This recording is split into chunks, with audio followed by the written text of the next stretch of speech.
서가모니 나무 서가모니 나무 서가모니. 요즘 이제 가장 어디 가도 법회든 뭐 강의든 가면은 제가 하는 말이 있거든요.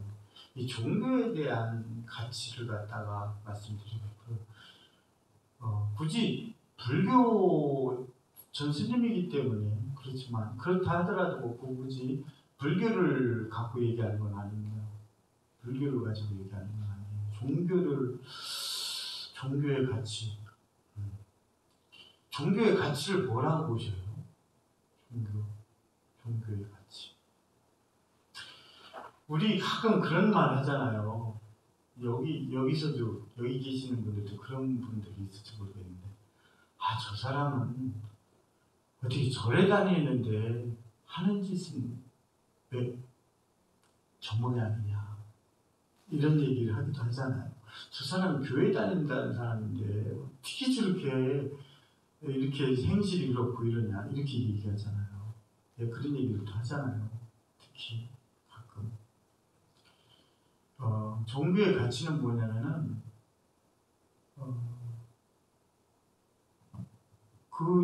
내가 종교를 가짐으로써 스스로를 유익하고 가치 있게 변화시킬 수 있어야 되는 데 있는 겁니다.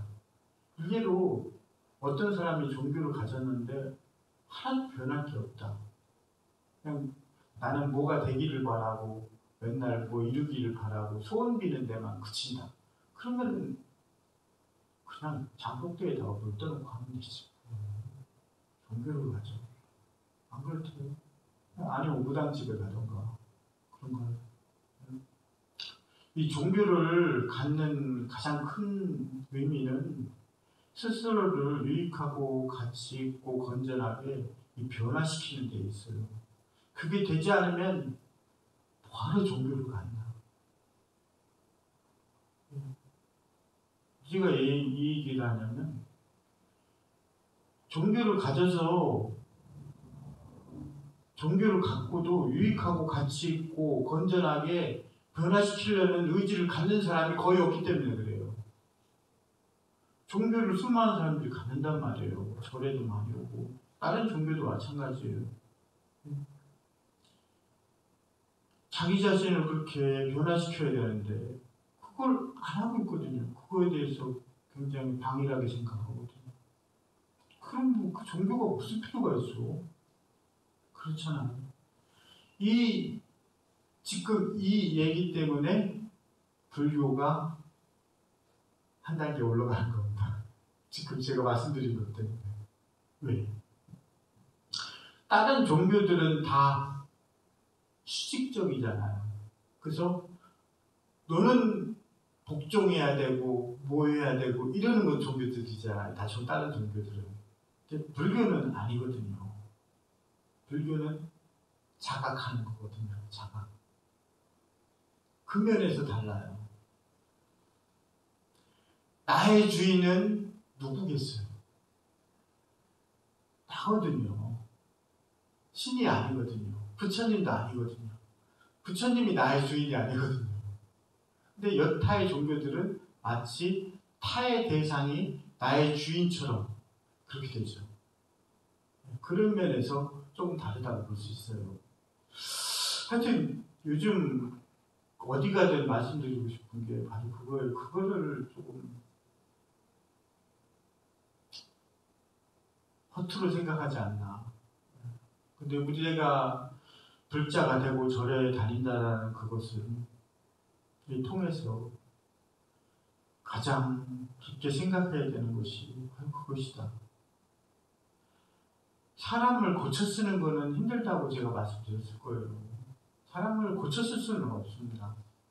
사람을 고칠 수가 없어요. 그거는 불가능한 거예요. 만약에 가능하다면 딱 한 분만 가능합니다. 부처님만 가능해요. 사람을 고쳐 쓰는 건. 그것도 부처님께서 부처님 자신을 고치는 거지 부처님께서 여기 계신 여러분을 고치는 게 아닙니다. 자기 자신을 고치는 거는 부처님 한 분만 가능해요. 부처님 한 분만. 나머지는 사람을 고쳤을 수가 없어요. 바빴어요.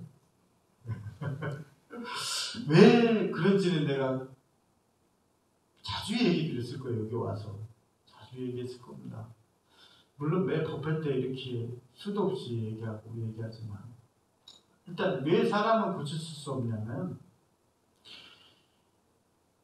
사람이 쌓아온 그 관념 때문에 그래요.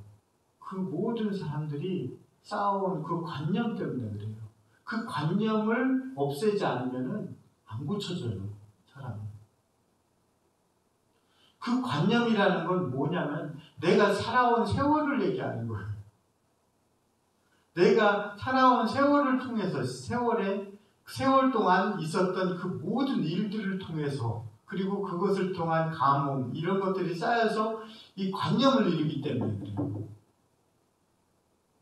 그러니 내가 살아온 세월을 다 드러내지 않으면은 그게 사라지지 않잖아요. 그러니 사람은 고쳤을 수 있는 게 아니에요. 우리 경찰분들이니까 더 잘하잖아요. 범죄자들을 잘 접하고 이러잖아요. 뭐 하잖아요. 그게 싸우면 그게 생겨버리잖아요.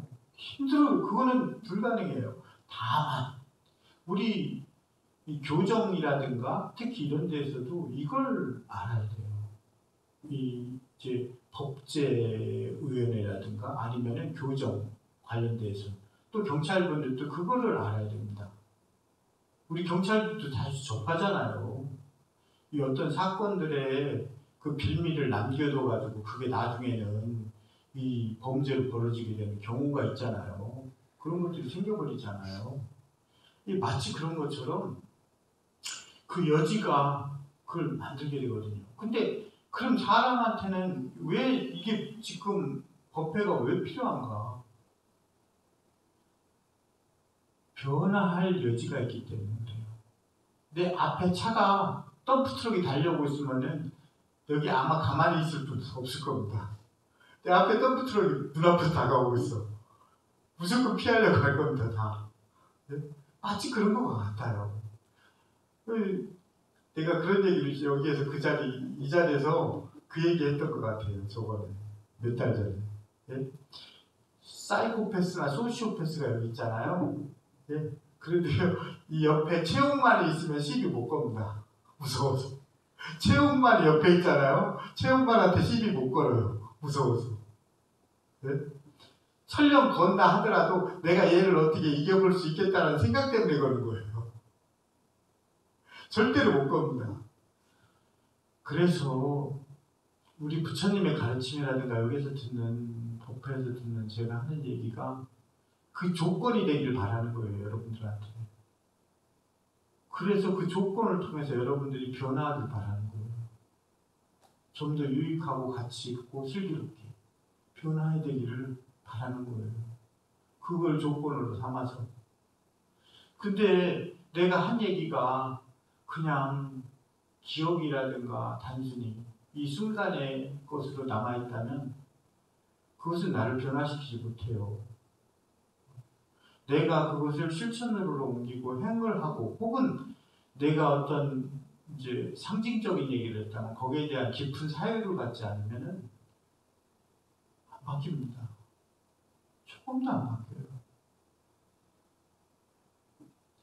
그거에 가장 민감한 문제가 뭐예요? 안 바뀌는데 가장 민감한 문제가.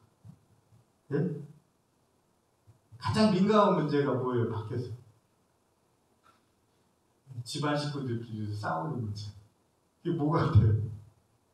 내가 상담이라든가 이런 걸 많이 해봤거든요.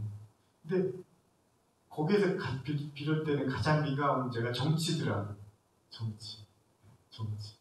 근데 어제 절에 차 마시러 오신 분이 있어요. 우리 절에 차방을 예쁘게 꾸며놨어요. 놀러 오셔요. 시간 되시면 차 드시죠. 놀러 오셔요. 예? 놀러 오셔요. 내가 그분한테 그런 얘기를 했거든요. 옛날에 아버지하고 있었던 얘기, 일화를 얘기했어요. 80년대 그때쯤 되면은 막 10시, 밤 11시 되면 시사토론 이런 거 많이 했습니다. 네? 시사토론이나 이런 걸 했어요. 근데 대부분 시사토론을 보는 사람들이 이미 어느 한쪽 편이야. 이미 생각이. 그런 사람은 그거 보면 안 됩니다. 그런 생각을 가지고 있는 사람은 그걸 보면 볼수록 화만 나거나 어떤 쾌락을 느끼거나 이렇게 돼요. 어느 한쪽이 이기게 되면. 이미 어느 편이 돼가지고 다 듣고 있는 거야. 이미 어느 한 편이 돼가지고. 우리 아버지가 그러셨거든요. 우리 아버지가 생각이 굳을 대로 굳으셔가지고 어느 한 편이었어요. 그래가지고 내 아버지하고 많이 싸웠어요. 그렇게 틀에 박힌 사고방식으로 그렇게 판단을 하시냐, 바라보시냐고 내가 싸웠어요, 어린이가. 그렇게 맨날 싸웠어요. 그런 고정된 생각을 갖고 있는 사람은 가장 깊이 해야 될 게 이 시사토론이에요. 왜? 이미 어느 한쪽 편이거든. 그러면은 거기에서 서로 논박을 펼치는 걸 왜 보는 거야 도대체? 볼 이유가 없는 거거든요. 이제 이런 고정된 틀을 가지고서 사람들이 이렇게 바라보거든요. 그렇기 때문에 밖에서 이 가족 간이라도 가장 민감한 문제가 정치일 겁니다. 예전에 광주에 있을 때도 저를 찾아왔던 그 태극기 부대 할아버지 생각나요. 태극기 부대 할아버지. 가족들이 자기를 다 무시한다고 전화도 안 받고 한다고 나한테 상담을 왔었거든요. 그 할아버지 생각나고 또 근래로 우리 속가 식구들을 얘기한다면 내가 그래서 세상 돌아가는 얘기를 밖에 사람들하고 하는 걸 사실 별로 안 좋아합니다. 요 근래에 들어서 더 안 좋아해요. 속가에 이제 조카들을 보러 가진 않거든요. 근데 그때 이제 조카의 녀석이 큰 조카가 서울에 애를 낳았어요. 이제 그때 갓난아기 때라 애를 못 보잖아요. 그 누나가 이제 서울에서 한 60평대 정도 되는 방 5개짜리 이제 이사를 갔어요. 6개구나 방. 근데 그러면서 이제 뭐 보모도 두고 이제 파출부도 두고 해가지고 이렇게 애를 키우셨는데 그 집에서 애들이 같이 살고 있었어요. 조카 녀석이. 근데 그날 딱 가는 날 휴일이었던 거야. 둘 다 쉬는 날이었던 거야. 그래서 조카도 그렇고 조카 와이프도 그렇고 둘 다 쉬는 날이었던 거예요. 근데 난 걔네들을 본 게 그때 처음이에요. 출가해서 그 며느리를 본 게. 대담하더라고요. 난데없이 정치적인 얘기를 나한테 묻는 거예요. 처음 봤는데. 그래서 내가 아무 생각 없이 처음에는 그때가 투표를 했었던 즈음인 것 같아요. 박근혜가 됐을 때인가 봐요. 근데 나한테 이번에 누구 찍으셨어요? 그런 얘기를 하는 거예요. 점심을 먹으러 갔거든요. 지금은 속가에 아주 연락을 다 끊어버렸습니다. 그렇지만 한 10여 년 전에는 1년에 한 번 정도는 밥을 먹으러 갔어요. 밥만 먹으러 갔어요. 점심 때. 1년에 한 번 정도 얼굴을 비춰주고 왔어요. 이제 10년 전 그 이후로는 아예 그냥 다 끊어버렸습니다. 찾아와도 그냥 바로 쫓아버립니다. 다시 오지 마라. 네. 그런데 그래서 투표 누구 했냐고 물어보길래 스님 무슨 정치에 관심이 있겠냐고 안 했다고. 그러니까 왜 관심을 안 갖냐고 막 그렇게 물어보더라고요. 그래서 누굴 찍었다 보니까 갑자기 누구를 그럼 안 찍었다 보니까 그럼 누굴 찍었겠냐고 물어보더라고요. 거꾸로 또. 그래서 누구시를 찍었겠죠? 라고 물어보 얘기하니까 고개를 휙 돌리고 가는 거예요. 순간. 조카 며느리인데 처음 봤는데 이 정치라는 게 가장 민감한 것 같아요. 그래서 다른 것보다도 가족 간에조차도. 우리가 세상을 바라보는 게 그래요. 어떤 하나의 자신의 정형화된 틀로 이 세상을 바라보고 있는 사람들이 대다수일 거예요. 나이 든 사람들은 다 대다수 그럴 수밖에 없어요. 가끔 가면은 옛날에 지금도 가끔 시골도 요즘 순박하지 않잖아. 옛날에도 사실 순박하진 않았어요. 옛날이라고 순박했다고 안 해요. 옛날에 없이 살고 이랬으니까 그런 것도 있었지만 지금도 마찬가지고 예전에도 마찬가지고 순박한 사람들이 있어요. 도시에도 있겠죠. 여기에도 계시잖아요. 순박하신 분. 이 순박한 사람들은 이것이 옳다, 저것이 옳다, 혹은 내 생각이 옳다, 뭐는 옳다, 이런 생각을 갖지 않으신 분들이 있어요. 그렇게 지혜롭고 슬기롭게 사신 분들은 그런 관념을 갖지 않겠지만, 그 나머지 대다수 여기 계신 분들 전부 그럴 겁니다. 이미 정형화된 관념의 틀을 가지고 살아가거든요. 이런 분들은 제가 여기 계신 거사님한테 마음에 드는 얘기를 해줘야만이 그 얘기가 들어갑니다. 이 거사님이 싫어하는 얘기를 내가 얘기해주면 안 들어가요. 그 얘기가. 물론 그 자체도 실천으로 연계되기까지는 사실 힘들어요. 그래도 여러분들이 법당 안에 앉아있고 또 불교에 어느 정도 마음을 가지고 이 자리에 앉아있잖아요. 그러면 조용한 시간이 나한테 됐을 때 생각해 보시길 바래요. 내가 이 불교를 통해서 뭔가 변화한 것이 있나 되새겨 보세요. 그게 없으면 종교를 갖는 의미가 없어요. 그 종교를 통해서 나를 변화시키는 게 없으면 아무 소용이 없습니다. 그리고 또한 부처님 곁에 다가가려고 하는 생각으로 다가가지 마셔요. 그냥 나아가셔요. 부처님 곁에. 내가 생각을 하면 너무 멀어서 힘들어요. 중간에 쓰러져요. 중간에 포기합니다.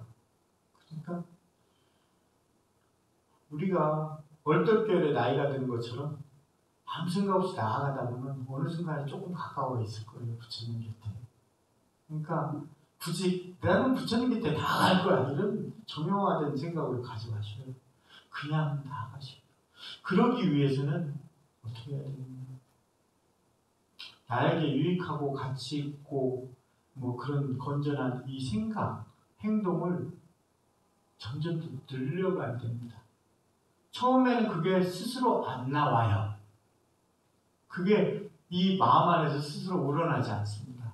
내가 하려고 하지 않는 이상 그게 우러나오지 않아요.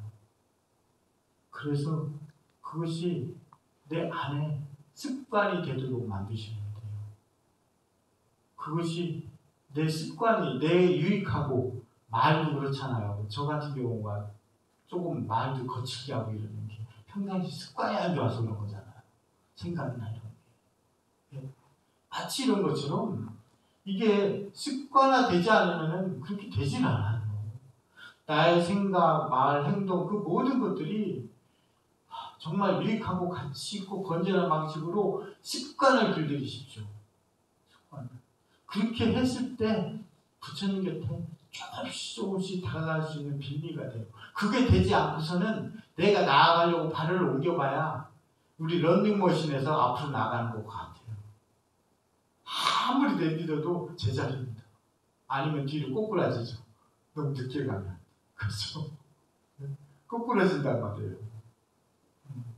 그리고 여러분들이 이 법당에 앉아있고 또 부처님 곁에 다가가려고 하는 마음을 좀 일으킨다면 가장 필요한 게 그거예요. 종교가 주는 의미, 그것이 무엇인가? 그것을 굉장히 깊게 숙고하셔야 됩니다. 숙고하셔야 돼요. 숙고해야 돼요. 그리고 그 숙고한 뒤에는 스스로 변화하려고 하는 의지가 있어야 돼요. 내가 유익하고 가치 있는 삶을 살았다면 그 유익하고 가치 있는 삶을 더 증장시키려고 노력해야 되고, 그렇지 못했다면 유익하고 가치 있게 살려고 노력해야 돼요. 그걸 생기게 하려고 해야 돼요. 그런 것이 없다면 우리가 아무리 부처님 곁을 찾아도 법당에 와서 앉아 있어도 또 법회를 가도 어디를 가도 한 발자국도 부처님 곁에 다가가지 못합니다. 하물며 저를 보면 알잖아요. 제가 성격이 못해요. 이러니까 부처님 곁에 다가가지 못하잖아.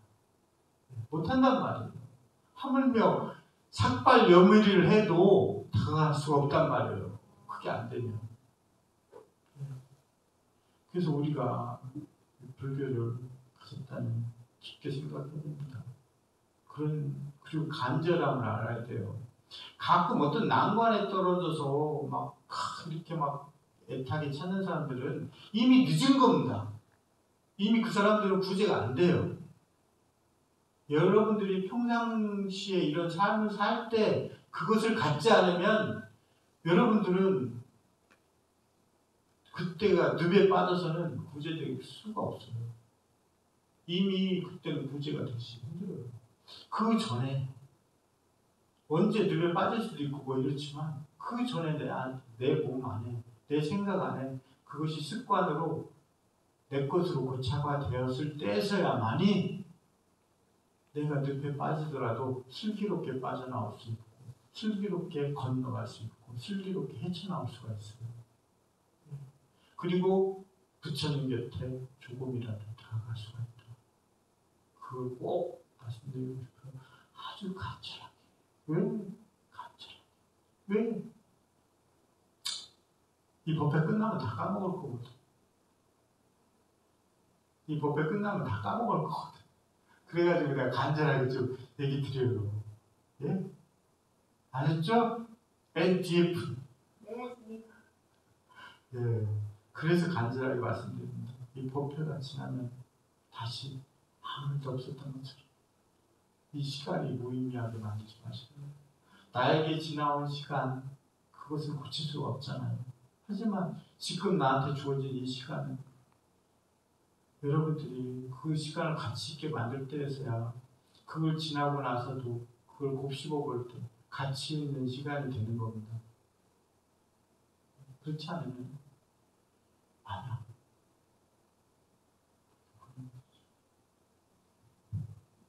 남서가모니 남서가모니 남서가모니